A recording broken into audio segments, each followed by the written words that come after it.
tutorial how to make a homemade pizza in 10 steps.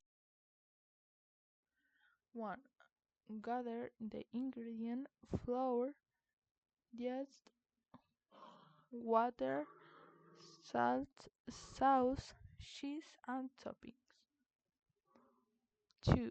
Mix the flour, yeast, water and salt to make the dough. 3. Knead the dough until it becomes smooth. 4. Let the dough rise for about an hour. 5.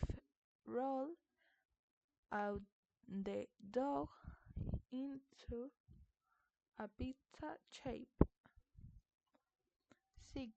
Spread tomato sauce over the dough. 7. And cheese evenly on top.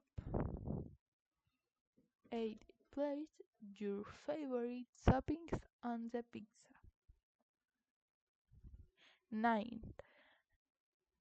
Bake the pizza in a preheat oven until golden and crispy.